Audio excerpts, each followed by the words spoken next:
ในโลกของกิจการวิทยุสมัครเล่น การวัดค่าพื้นฐาน เช่น อัตราส่วนคลื่นนิ่ง หรือ SWR เป็นทักษะที่จำเป็น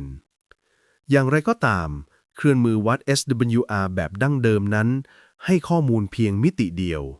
ซึ่งไม่เพียงพอต่อการวิเคราะห์และแก้ไขปัญหาระบบสายอากาศ และเครือข่ายความถี่วิทยุ หรือ RF ที่ซับซ้อนได้อย่างสมบูรณ์ การมาถึงของเครื่องวิเคราะห์เครือข่ายเวกเตอร์ หรือ Vector Network Analyzer หรือ VNA ขนาดพกพาในราคาที่จับต้องได้ เช่น Nano VNA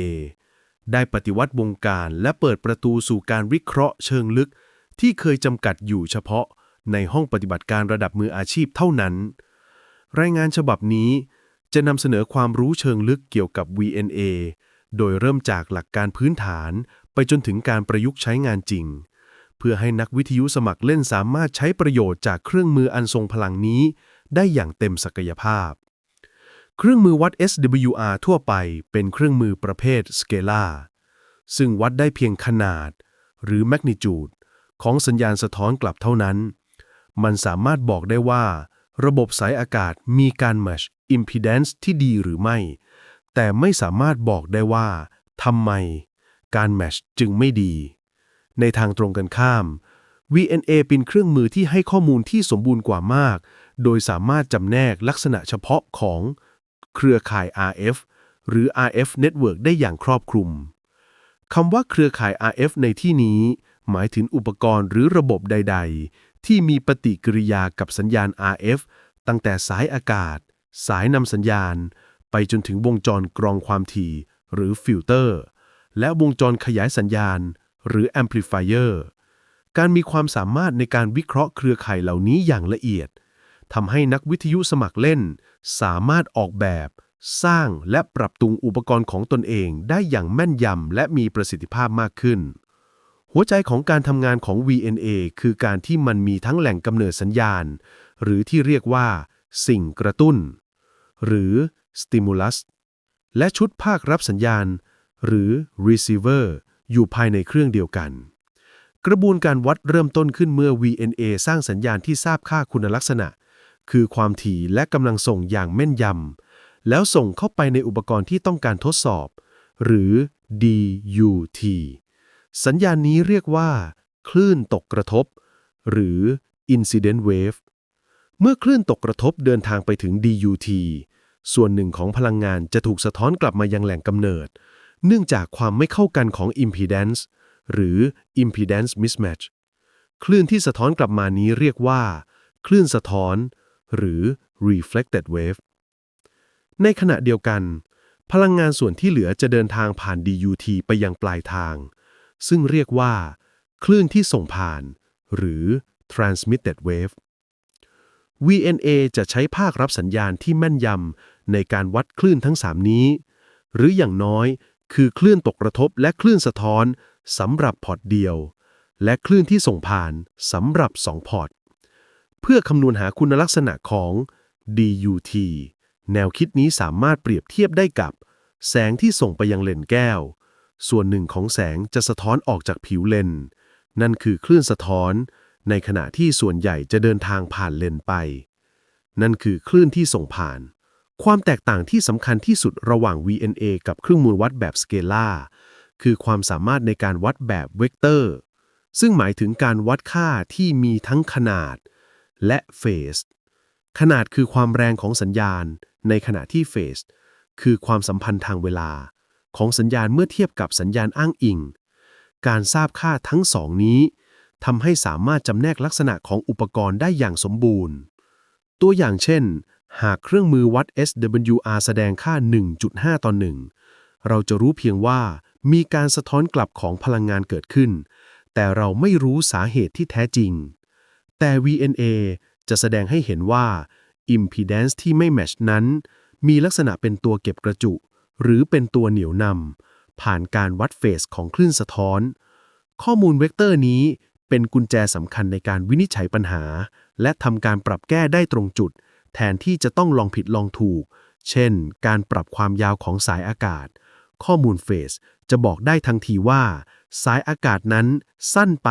หรือยาวไปสำหรับความถี่ที่ต้องการ S parameter หรือ scattering parameter เป็นมาตรฐานที่ใช้อธิบายคุณลักษณะของเครือข่าย RF โดยแสดงเป็นอัตราส่วนของคลื่นที่เดินทางเข้าและออกจากพอร์ตต่างๆของเครือข่ายสำหรับ VNA แบบ2พอร์ตที่นิยมใช้ในงานวิทยุสมัครเล่น S parameter ที่สำคัญที่สุด2ตัวคือ 1. S11 หรือ Input Reflection Coefficient คืออัตราส่วนของคลื่นสะท้อนที่พอร์ต1ต่อคลื่นตกกระทบที่พอร์ต1ค่านี้มีความสัมพันธ์โดยตรงกับ Return Loss SWR และ Impedance Input ของ DUT พูดง่ายๆคือ S11 ตอบคำถามว่ามีสัญญาณสะท้อนกลับจาก Input มากน้อยแค่ไหนค่า S11 ที่ต่ำเช่น20 dB หมายถึงมีการสะท้อนกลับน้อยซึ่งบ่งชี้ว่ามีการ match impedance ที่ดี 2. S21 หรือ forward transmission coefficient คืออัตราส่วนของคลื่นที่ส่งผ่านออกมาจากพอร์ต2ต่อคลื่นตกกระทบที่พอร์ต1ค่านี้เกี่ยวข้องกับ insertion loss สำหรับวงจรกรองความถี่หรือเกณฑ์สำหรับวงจรขยายสัญญาณโดยจะตอบคำถามว่ามีสัญญาณเดินทางผ่านอุปกรณ์ไปได้มากน้อยแค่ไหนสำหรับฟิลเตอร์ค่า S21 ที่ใกล้เคียง0 dB ในย่านความถี่ที่ต้องการหรือ pass band ถือว่าดีในขณะที่ค่าที่ต่ำมากในย่านความถี่ที่ไม่ต้องการหรือ stop band ก็ถือว่าดีเช่นกัน VNA จะทำการวัดค่า S parameter เหล่านี้ตลอดช่วงความถี่ที่กำหนดทำให้ผู้ใช้เห็นภาพรวมพฤติกรรมของอุปกรณ์ได้อย่างชัดเจน Smith Chart เป็นเครื่องมือเชิงกราฟิกที่ทรงพลังอย่างยิ่งสำหรับการแสดงค่า Impedance เชิงซ้อนซึ่งประกอบด้วยค่าความต้านทานหรือ Resistance R และค่า Reactance หรือ Reactance X แทนที่จะแสดงเป็นตัวเลขกราฟนี้ช่วยให้เห็นภาพความสัมพันธ์ระหว่าง Impedance กับค่าสัมประสิทธิ์การสะท้อนหรือ reflection coefficient ได้อย่างง่ายดายส่วนประกอบหลักของ Smith Chart ที่ควรรู้จักได้แก่ 1. เส้นแกนนอนกลางคือเส้นของค่าความต้านทานล้วนๆโดยจุดกึ่งกลางของกราฟคือจุดอ้างอิงซึ่งโดยทั่วไปจะถูกปรับให้เป็น50โอห์มซึ่งเป็น impedance มาตรฐานของระบบวิทยุสมัครเล่นจุดนี้มักจะถูกเรียกว่าเป้าหรือ bullseye 2. วงกลมต่างๆที่มีจุดศูนย์กลางร่วมกันบนเส้นแกนนอนคือเส้นของค่าความต้านทานคงที่ 3. เส้นโค้งที่ลากออกจากขอบด้านนอกคือเส้นของค่า reactance คงที่โดยเส้นโค้งในครึ่งบนของกราฟแทนค่า reactance แบบเหนี่ยวนำหรือ inductive reactance X และเส้นโค้งในครึ่งล่างของกราฟแทนค่า reactance แบบเก็บกระจุหรือ capacitive reactance X เป้าหมายหลักในการปรับจูนสายอากาศคือการทำให้จุดวัด impedance บน Smith Chart ณความถี่ที่ต้องการเคลื่อนที่เข้ามาอยู่ใกล้เป้าที่จุดกึ่งกลางมากที่สุดเท่าที่จะเป็นไปได้ซึ่งหมายถึงมี impedance เป็น50โอห์มและไม่มี reactance การสอบเทียบหรือ calibration เป็นขั้นตอนที่สำคัญและขาดไม่ได้เพื่อให้ได้ผลการวัดที่ถูกต้องจาก VNA กระบวนการนี้มีจุดประสงค์เพื่อการลบผลทางอิเล็กทรอนิกส์ของสายนำสัญญาณและหัวแปลงต่างๆที่ใช้ในการทดสอบออกจากผลการวัดทำให้ระนาบการวัดหรือ measurement plane ถูกย้ายไปอยู่ที่ปลายสายที่ต่อกับ DUT โดยตรงหากไม่มีการสอบเทียบ VNA จะวัด impedance ของ DUT รวมกับสายนำสัญญาณซึ่งจะให้ผลลัพธ์ที่ผิดพลาดกระบวนการสอบเทียบมาตรฐานที่ใช้กันทั่วไปเรียกว่า SOLT หรือ Short Open Load Through ซึ่งประกอบด้วยการวัดค่ามาตรฐาน 4 อย่างคือ 1. ช็อตหรือการลัดวงจรที่ปลายสายวัดนั่นคือ impedance 0 2. Open หรือการเพิดวงจรที่ปลายสายวัดนั่นคือ impedance อนันต์ 3. โหลดหรือการต่อโหลดมาตรฐานที่มีค่าความต้านทาน50โอห์มที่ปลายสายวัด 4. Through หรือการต่อสายวัดจากพอร์ต 1 เข้าไปยังพอร์ต 2 โดยตรงสำหรับการวัดแบบ 2 พอร์ต VNA จะใช้ข้อมูลจากการวัดค่ามาตรฐานเหล่านี้ เพื่อสร้างแบบจำลองทางคณิตศาสตร์ของข้อผิดพลาดที่เกิดจากระบบวัด และนำไปใช้หักล้างออกจากผลการวัดจริง ข้อควรจำที่สำคัญสำหรับ Nano VNA คือ โดยส่วนใหญ่มักจะต้องทำการสอบเทียบใหม่ทุกครั้งที่มีการเปลี่ยนแปลงช่วงความถี่ในการวัด ซึ่งแตกต่างจากเครื่องวิเคราะห์ระดับมืออาชีพที่มีราคาแพงกว่า การทำความเข้าใจหลักการเหล่านี้เป็นรากฐานสำคัญที่ช่วยให้นักวิทยุสมัครเล่นเปลี่ยนจากการเป็นเพียงผู้ใช้งานอุปกรณ์ไปสู่การเป็นนักทดลองที่สามารถวิเคราะห์และทำความเข้าใจระบบ RF ของตนเองได้อย่างลึกซึ้ง การวัด SWR เป็นเพียงการดูอาการ แต่การใช้ VNA เพื่อดูข้อมูลเวกเตอร์บนสมิธชาร์ตคือการวินิจฉัยที่ต้นตอของปัญหา ซึ่งนำไปสู่การแก้ไขที่ตรงจุดและมีประสิทธิภาพสูงสุด ในอดีต VNA เป็นเครื่องมือวัดราคาแพงที่มีขนาดใหญ่และซับซ้อน ซึ่งมีใช้เฉพาะในห้องปฏิบัติการวิจัยและในภาคอุตสาหกรรมเท่านั้น การถือกำเนิดของโครงการ Nano VNA โดยนำเทคโนโลยีการวิเคราะห์เครือข่ายเวกเตอร์มาสู่นักวิทยุสมัครเล่น และผู้ที่ชื่นชอบงานอดิเรกอิเล็กทรอนิกส์ในราคาที่ไม่เคยมีมาก่อน ส่วนนี้จะสำรวจประวัติศาสตร์ สถาปัตยกรรม และข้อดีข้อเสียของเครื่องมือที่ปฏิวัติวงการชิ้นนี้ Nano VNA ถือกำเนิดขึ้นจากโครงการ Open Source ที่ริเริ่มขึ้นโดยนักวิทยุสมัครเล่นชาวญี่ปุ่น ซึ่งใช้นามแฝงว่า ED 555ในช่วงปี 2017 ถึง 2019 แนวคิดหลักคือการสร้าง VNA ขนาดเล็ก ราคาประหยัด แต่มีประสิทธิภาพเพียงพอสำหรับงานอดิเรก ต่อมา Hugen นักวิทยุสมัครเล่นชาวจีน ได้นำการออกแบบของ ED 555มาพัฒนาต่อยอด และผลิตเป็นอุปกรณ์สำเร็จรูปออกจำหน่ายทำให้โครงการนี้เป็นที่รู้จักกันในวงกว้างอย่างรวดเร็ว การพัฒนาอย่างต่อเนื่องจากทั้ง ED 555 Hugen และชุมชนผู้ใช้งานทั่วโลกได้นำไปสู่การปรับปรุงทั้งฮาร์ดแวร์และเฟิร์มแวร์อย่างไม่หยุดยั้ง ปรากฏการณ์ของ Nano VNA ได้ทำลายกำแพงด้านราคาที่เคยขวางกั้นนักวิทยุสมัครเล่นจากการเข้าถึงเครื่องมือวิเคราะห์ขั้นสูง จากเดิมที่ VNA ระดับมืออาชีพมีราคาสูงกว่า 10,000 ดอลลาร์สหรัฐ Nano VNA ทำให้เทคโนโลยีที่ใกล้เคียงกันนี้สามารถหาซื้อได้ในราคาต่ำกว่า 100 ดอลลาร์สหรัฐ สิ่งนี้ได้มอบอำนาจให้นักวิทยุสมัครเล่นสามารถทดลองและทำความเข้าใจระบบ RF ของตนเองได้ในระดับที่ไม่เคยทำได้มาก่อน ความสำเร็จในการลดต้นทุนของ Nano VNA มาจากการออกแบบทางวิศวกรรมที่ชาญฉลาด และการเลือกใช้ชิ้นส่วนที่หาได้ง่ายและมีราคาไม่แพง สถาปัตยกรรมภายในของ Nano VNA รุ่นแรกๆประกอบด้วยส่วนประกอบหลักดังนี้ 1. แหล่งกำเนิดสัญญาณ แทนที่จะใช้วงจรกำเนิดสัญญาณไซน์เวฟบริสุทธิ์ที่มีราคาแพง Nano VNA กลับใช้ IC กำเนิดสัญญาณนาฬิกาอย่าง C5315 ซึ่งผลิตสัญญาณรูปคลื่นสี่เหลี่ยมหรือ Square Wave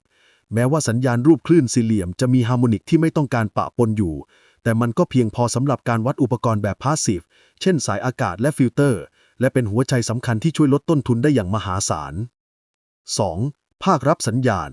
ระบบภาครับใช้หลักการ Heterodyne โดยใช้วงจรผสมสัญญาณหรือมิกเซอร์ราคาประหยัด เช่น SA612A เพื่อแปลงสัญญาณ RF ความถี่สูงให้ลงมาเป็นสัญญาณความถี่กลาง หรือ Intermediate Frequency IF ที่ต่ำลง จากนั้นสัญญาณ IF จะถูกแปลงเป็นดิจิทัลโดยใช้ Audio ADC หรือ Analog to Digital Converter ซึ่งเป็นชิ้นส่วนที่พบได้ทั่วไปและมีราคาถูก 3. หน่วยประมวลผล ไมโครคอนโทรลเลอร์ในตระกูล ARM Cortex-M เช่น STM32 ถูกนำมาใช้เพื่อควบคุมการทำงานทั้งหมด คำนวณค่าต่างๆทางคณิตศาสตร์ และแสดงผลบนหน้าจอ LCD การผสมผสานชิ้นส่วนเหล่านี้เข้าด้วยกันอย่างชาญฉลาดทำให้ Nano VNA สามารถทำงานเป็น VNA ที่ใช้งานได้จริงในขณะที่เล็ก และราคาที่ถูกอย่างไม่น่าเชื่อ แม้ว่า Nano VNA จะเป็นเครื่องมือที่ปฏิวัติวงการ แต่สิ่งสำคัญคือต้องเข้าใจว่ามันไม่ใช่เครื่องมือวัดระดับห้องปฏิบัติการ และมีข้อจำกัดบางอย่างซึ่งเป็นผลมาจากการออกแบบที่เน้นลดต้นทุน ข้อจำกัดที่สำคัญรวมถึง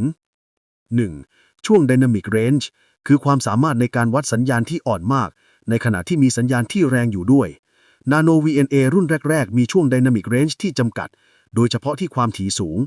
ซึ่งอาจเป็นปัญหาในการวัดฟิลเตอร์ที่มีการลดทอนสัญญาณสูงหรือ High Rejection 2. สัญญาณรบกวนบนเส้นกราฟ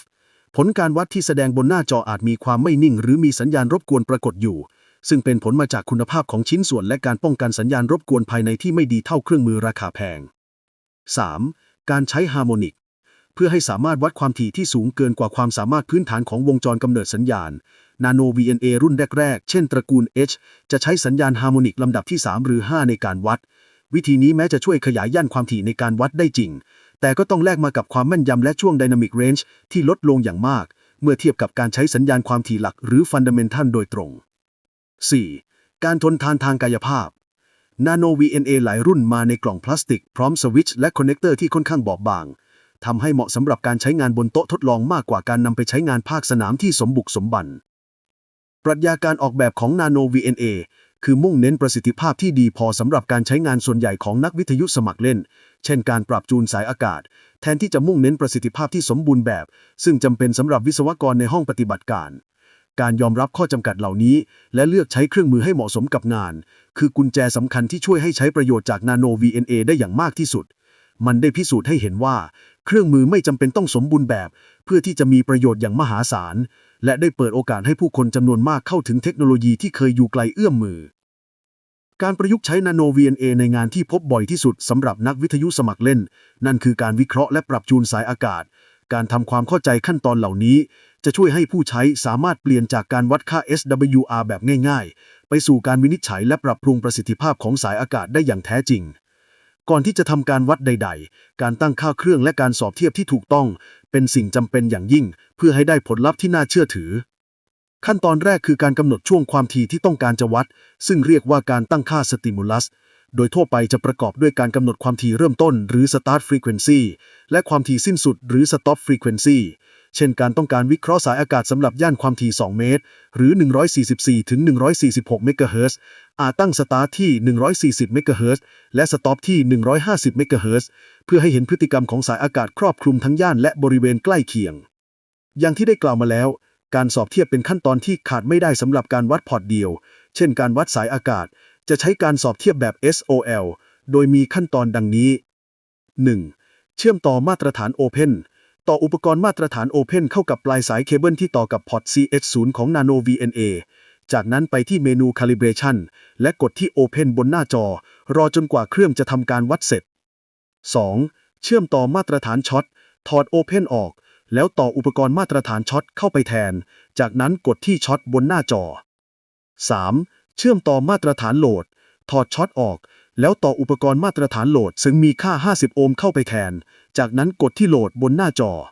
4. เสร็จสิ้นและบันทึก หลังจากวัดครบทั้ง 3 มาตรฐานแล้ว ให้กดดันและเลือกช่องโดยความจำ เช่น Save 0 เพื่อบันทึกข้อมูลการสอบเทียบไว้ การสอบเทียบนี้จะทำให้ระนาบการวัดย้ายไปอยู่ที่ปลายสายเคเบิลทำให้การวัดค่า Impedance ของสายอากาศมีความแม่นยำมากขึ้น หลังจากสอบเทียบเรียบร้อยแล้ว ให้ต่อสายอากาศที่ต้องการทดสอบเข้ากับปลายสายเคเบิล เครื่องจะเริ่มทำการสแกนและแสดงผลเป็นกราฟ ซึ่งกราฟที่สำคัญที่สุด 2 กราฟคือ SWR และ Smith Chart กราฟ SWR กราฟนี้จะแสดงค่า SWR เทียบกับความถี่ สิ่งที่ต้องมองหาคือจุดต่ำสุดของกราฟ ซึ่งเป็นจุดที่สายอากาศมีการแมชที่ดีที่สุด หรือ SWR ต่ำที่สุด และโดยทั่วไปจะใกล้เคียงกับความถี่ Resonance ของสายอากาศ นอกจากนี้ยังสามารถประเมินแบนด์วิดต์ของสายอากาศได้จากช่วงความถี่ ที่ค่า SWR ยังคงอยู่ในระดับที่ยอมรับได้ เช่น ต่ำกว่า 2:1 กราฟ Smith Chart กราฟนี้จะแสดงเส้นหรือ Trace ที่ลากผ่านชาร์ต ซึ่งแต่ละจุดบนเส้นกราฟคือค่า Impedance เชิงซ้อนณความถี่นั้นๆ เป้าหมายคือการทำให้เส้นกราฟนี้วิ่งผ่านจุดกึ่งกลางของชาร์ตณความถี่ที่ต้องการใช้งาน การแปลผล Reactance ตำแหน่งของเส้นกราฟบน Smith Chart คือข้อมูลวินิจฉัยที่สำคัญที่สุด 1. หากณความถี่ที่สนใจ เส้นกราฟอยู่ครึ่งบนของชาร์ต แสดงว่า Impedance มีลักษณะเป็นตัวเหนี่ยวนำหรือ Inductive ซึ่งหมายถึงว่าสายอากาศนั้นยาวเกินไป 2. หากณความถี่ที่สนใจ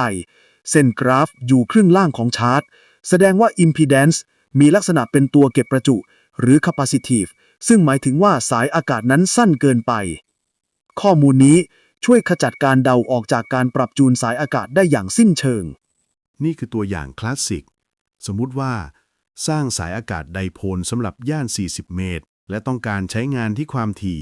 7.1 เมกะเฮิรตซ์ แต่เมื่อวัดด้วย Nano VNA พบว่า จุด SWR ต่ำสุดอยู่ที่ 6.9 เมกะเฮิรตซ์และที่ 7.1 เมกะเฮิรตซ์เส้นกราฟบนสมิธชาร์ตอยู่ในครึ่งบน Inductive ข้อมูลนี้บอกเราอย่างชัดเจนว่าสายอากาศยาวเกินไปวิธีแก้ไขคือการตัดปลายสายอากาศออกทีละน้อยทั้งสองข้างแล้วทำการวัดซ้ำจนกว่าจุด SWR ต่ำสุดจะเลื่อนมาอยู่ที่ 7.1 เมกะเฮิรตซ์และเส้นกราฟวิ่งผ่านจุดกึ่งกลางของสมิธชาร์ตสำหรับสายอากาศติดรถยนต์เช่นแฮมสติ๊กประสิทธิภาพจะขึ้นอยู่กับระบบกราวเพลนหรือสายดินถ่วงหรือ counterpoise อย่างมากเราสามารถใช้ Nano VNA เพื่อดูผลของการปรับปรุงนี้ได้แบบเรียลไทม์ได้เริ่มจากการวัด SWR ของสายอากาศที่ติดตั้งบนรถโดยไม่มีสายดินถ่วงจากนั้นลองต่อสายดินถ่วงหรือเรเดียล1 เส้นแล้ววัดอีกครั้งจะเห็นได้ทันทีว่าค่า SWR ลดลงและจุด Resonance อาจมีการเปลี่ยนแปลงการเพิ่มจำนวนสายดินถ่วงและปรับความยาวหรือมุมการวางจะส่งผลต่อกราฟ SWR และ Smith Chart ซึ่ง Nano VNA จะแสดงให้เห็นทันทีช่วยให้หาการกำหนดค่าที่ดีที่สุดได้อย่างรวดเร็วการสร้างสายอากาศที่ใช้งานได้หลายย่านความถี่โดยใช้ Trap ซึ่งเป็นวงจร LC ที่ทำหน้าที่เป็นกับดักความถี่เป็นเรื่องที่ซับซ้อน Nano VNA ทำให้กระบวนการนี้ง่ายขึ้นอย่างมากแทนที่จะประกอบสายอากาศทั้งเส้นแล้วค่อยปรับจูนเราสามารถใช้ Nano VNA วัด Trap แต่ละตัวก่อนได้เพื่อให้แน่ใจว่ามัน Resonance ที่ความถี่ที่ถูกต้องตามที่ออกแบบไว้เมื่อประกอบเป็นสายอากาศแล้ว Nano VNA ยังช่วยให้เห็นภาพรวมว่าการปรับความยาวของส่วนใดส่วนหนึ่งส่งผลกระทบต่อย่านความถี่อื่นๆอย่างไรซึ่งเป็นสิ่งที่เครื่องวัด SWR ธรรมดาไม่สามารถทำได้นอกจากการวิเคราะห์สายอากาศแล้ว Nano VNA หลายรุ่นยังมีฟังก์ชัน Time Domain Reflectometer หรือ TDR หลักการของ TDR คือการส่งเพาส์สั้นๆเข้าไปในสายนำสัญญาณและวัดระยะเวลาที่สัญญาณสะท้อนจากความไม่ต่อเนื่องของ Impedance เช่นปลายสายหรือจุดที่สายชำรุดเดินทางกลับมาฟังก์ชันนี้มีประโยชน์อย่างยิ่งในการ 1. วัดความยาวทางไฟฟ้าของสายนำสัญญาณโดยการวัดเวลาที่ Pulse เดินทางไปกลับ Nano VNA สามารถคำนวณความยาวของสายได้อย่างแม่นยำ 2. ตรวจหาจุดชำรุดหากสายนำสัญญาณมีการหักขาดหรือลัดชงกรอนจะเกิดการสะท้อนที่จุดนั้นๆ TDR จะแสดงตำแหน่งของจุดที่เกิดปัญหาบนกราฟทำให้สามารถระบุและซ่อมแซมได้อย่างตรงจุดการเรียนรู้และฝึกฝนการใช้มานฟังก์ชันเหล่านี้จะช่วยให้นักวิทยุสมัครเล่น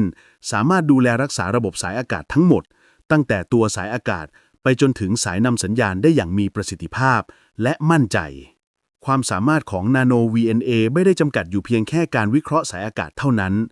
โดยความสามารถในการวัดแบบ2พอร์ตหรือ two port measurement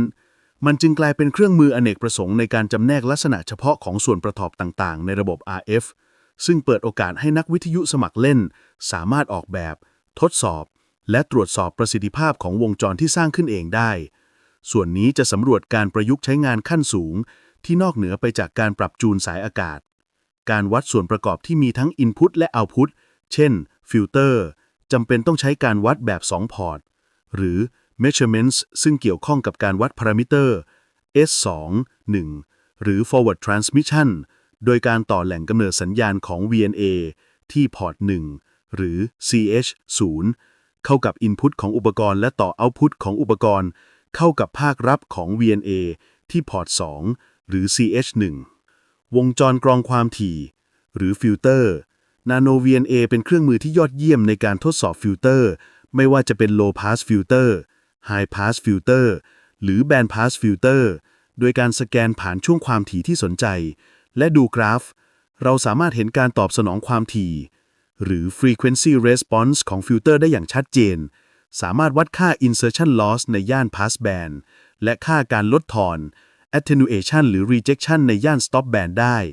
ทำให้สามารถตรวจสอบได้ว่าฟิลเตอร์ที่สร้างขึ้นนั้นทำงานได้ตามที่ออกแบบไว้หรือไม่บาลันหรือ Common Mode Choke ประสิทธิภาพของ Common Mode Choke หรือ1 ต่อ 1 บาลันสามารถประเมินได้จากการวัดค่า S21 เช่นกัน โดยจะวัดการลดทอนของสัญญาณที่ไหลในโหมด Common Mode การวัดนี้ช่วยให้สามารถเปรียบเทียบประสิทธิภาพของโชคแบบต่างๆ และเลือกใช้แบบที่เหมาะสมที่สุดสำหรับระบบของตนเองได้ แม้ว่า Nano VNA จะสามารถทำงานได้ด้วยตัวเอง แต่การเชื่อมต่อกับคอมพิวเตอร์และใช้งานร่วมกับซอฟต์แวร์เฉพาะทางอย่าง Nano VNA Saver จะช่วยปลดล็อกศักยภาพของเครื่องได้อย่างมหาศาล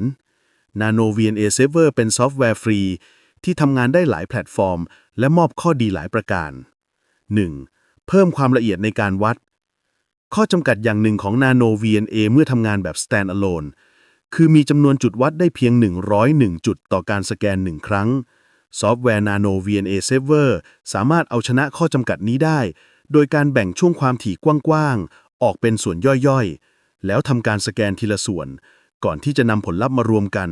ทำให้ได้จำนวนจุดวัดรวมที่สูงขึ้นมาก อาจมากถึงหลายพันจุด ซึ่งให้ความละเอียดของกราฟที่สูงขึ้นอย่างมีนัยสำคัญ เหมาะอย่างยิ่งสำหรับการวิเคราะห์ฟิลเตอร์ที่มีความชันสูง 2. การจัดการข้อมูล Nano VNA Saver ช่วยให้การบันทึกและเรียกดูผลการวัดทำได้ง่าย ผู้ใช้สามารถบันทึกข้อมูลการวัดในรูปแบบไฟล์มาตรฐานที่เรียกว่า Touchstone นามสกุล .s1p สำหรับการวัด 1 พอร์ต และ .s2p สำหรับการวัด 2 พอร์ต ซึ่งสามารถนำไปใช้วิเคราะห์ต่อในซอฟต์แวร์จำลองวงจรอื่นๆ ได้ต่อไป 3. การแสดงผลที่ดีขึ้น การแสดงผลบนหน้าจอคอมพิวเตอร์ที่มีขนาดใหญ่กว่า ย่อมให้ความชัดเจนและอ่านค่าได้ง่ายกว่าหน้าจอเล็กของตัวเครื่อง ผู้ใช้สามารถปรับแต่งการแสดงผล เพิ่มมาร์กเกอร์เพื่อหลานค่าณจุดที่สนใจ และแสดงกราฟได้หลายรูปแบบพร้อมกันได้ทำให้การวิเคราะห์ข้อมูลทำได้สะดวกและรวดเร็วยิ่งขึ้น การใช้ Nano VNA ร่วมกับซอฟต์แวร์ Nano VNA Saver จึงเป็นสิ่งที่แนะนำอย่างยิ่งสำหรับผู้ที่ต้องการทำการวัดที่ต้องการความละเอียดสูง และต้องการจัดการข้อมูลการวัดอย่างเป็นระบบ ตลาดของ Nano VNA มีความหลากหลายและอาจสร้างความสับสนให้กับผู้ซื้อได้จริงๆครับ เนื่องจากมีผู้ผลิตหลายรายและมีรุ่นต่างๆออกมามากมายซึ่งมีคุณสมบัติและประสิทธิภาพที่แตกต่างกัน การทำความเข้าใจความแตกต่างระหว่างรุ่นรวมทั้งการตระหนักถึงปัญหาของเครื่องล็อกเลียนแบบหรือโคลนเป็นเรื่องสำคัญอย่างยิ่งในการตัดสินใจเลือกซื้อเครื่องที่เหมาะสมกับความต้องการและงบประมาณส่วนนี้จะให้ข้อมูลเชิงลึกเพื่อช่วยให้การตัดสินใจสายการพัฒนาจากรุ่นดั้งเดิมสู่ H, F และ SAA2 Nano VNA สามารถแบ่งออกเป็นสายการพัฒนาหลักๆได้ดังนี้ครับ 1. รุ่นดั้งเดิมมี ED555H หรือ UGen ตระกูล H, H4 นี่คือรุ่นแรกที่ได้รับความนิยมอย่างแพร่หลายเป็นการออกแบบบนพื้นฐานโครงการของ ED555 และพัฒนาต่อโดย UGen จุดเด่นคือราคาที่เข้าถึงได้ง่ายที่สุดแต่มีข้อจำกัดทางเทคนิคที่สำคัญคือการวัดความถี่สูงโดยทั่วไปสูงกว่า300 เมกะเฮิรตซ์จะใช้การวัดสัญญาณฮาร์โมนิกส์ซึ่งส่งผลให้ความแม่นยำและช่วงไดนามิกลดลงที่ความถี่เหล่านั้นครับ 2. รุ่น F เป็นสายการพัฒนาที่แยกออกมาหรือ Fork จากโค้ดของ ED555 โดยมีฮาร์ดแวร์ที่แตกต่างออกไปเช่นใช้ CPU ที่เร็วกว่ามีหน้าจอและแบตเตอรี่ที่ใหญ่ขึ้นและมักจะมาในเคสโลหะที่แข็งแรงทนทานกว่าอย่างไรก็ตามรุ่น F ไม่ได้เป็นฮาร์ดแวร์แบบ Open Source ทั้งหมดและยังคงใช้เทคนิคการวัดฮาร์โมนิกส์สำหรับความถี่สูงเช่นเดียวกับรุ่น H ครับ 3. รุ่น SAA2 หรือ Nano VNA V2 และรุ่นที่พัฒนาต่อยอดครับนี่ไม่ใช่การปรับปรุงจากรุ่นแรกนะครับแต่เป็นการออกแบบใหม่ทั้งหมดหรือ from the scratch โดยกลุ่มผู้พัฒนา HCQX V2 จุดเปลี่ยนที่สำคัญที่สุดคือรุ่น V2 และรุ่นที่ใหม่กว่าเช่น V2+4 ไม่ได้ใช้ฮาร์โมนิกส์ในการวัดแต่สามารถสร้างสัญญาณความถี่หลักได้ตลอดย่านการวัดซึ่งส่งผลให้มีประสิทธิภาพ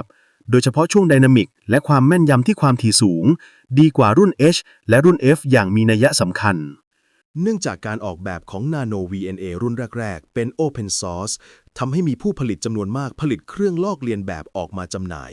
แม้ว่าบางรายจะผลิตได้มีคุณภาพแต่ก็มีจำนวนไม่น้อยที่ลดต้นทุนโดยการใช้ชิ้นส่วนที่ไม่ได้มาตรฐานชิ้นส่วนที่ถูกคัดทิ้งหรือแม้กระทั่งชิ้นส่วนที่ผ่านการใช้งานมาแล้วปัญหาที่พบบ่อยในเครื่องลอกเลียนแบบคุณภาพต่ำได้แก่การป้องกันสัญญาณรบกวนหรือ shielding ที่ไม่ดีทำให้มี trace noise สูงความไม่เสถียรของการวัดและไม่สามารถคงค่าการสอบเทียบไว้ด้วยนานคำแนะนำเพื่อหลีกเลี่ยงปัญหาเหล่านี้คือ 1. ซื้อจากผู้ขายที่น่าเชื่อถือ หลีกเลี่ยงการซื้อจากแหล่งที่ไม่รู้จักซึ่งมีราคาถูกจนน่าสงสัย ควรเลือกซื้อจากผู้จำหน่ายที่เป็นที่ยอมรับในวงการวิทยุสมัครเล่น หรือร้านค้าที่ได้รับการแนะนำจากผู้พัฒนาดั้งเดิม 2. ตรวจสอบข้อมูลจำเพาะ ระวังผู้ขายที่อ้างคุณสมบัติเกินจริง เช่น โฆษณาว่าเครื่องรุ่น H สามารถวัดได้ถึง 2.7 กิกะเฮิรตซ์โดยมีประสิทธิภาพดี ซึ่งมักจะไม่เป็นจริง 3. ศึกษาข้อมูลจากชุมชนผู้ใช้ กลุ่มผู้ใช้งานออนไลน์เป็นแหล่งข้อมูลที่ดีเยี่ยมในการตรวจสอบว่าผู้ขายรายใดน่าเชื่อถือ และผลิตภัณฑ์รุ่นใดมีปัญหา การเลือกรุ่นที่เหมาะสมขึ้นอยู่กับการใช้งานและงบประมาณเป็นหลัก สำหรับนักวิทยุสมัครเล่นย่าน HF และ VHF หากการใช้งานส่วนใหญ่อยู่ที่การสร้างและปรับจูนสายอากาศสำหรับย่าน HF และ VHF ไม่เกินประมาณ 450 เมกะเฮิรตซ์ Nano VNA Kit H ที่มีคุณภาพดีถือเป็นตัวเลือกที่เพียงพอและคุ้มค่าที่สุด เป็นจุดเริ่มต้นที่ยอดเยี่ยมสำหรับผู้ที่ต้องการเรียนรู้การใช้งาน VNA สำหรับนักทดลองย่าน UHF และไมโครเวฟหรือการปรับจูนฟิลเตอร์หากต้องการความแม่นยำที่ความถี่สูงกว่า 500 เมกะเฮิรตซ์ หรือต้องการวัดอุปกรณ์ที่ต้องการช่วงไดนามิกสูง เช่น Cavity Filter หรือ Duplexer การลงทุนในตระกูล SAA-2 หรือ V2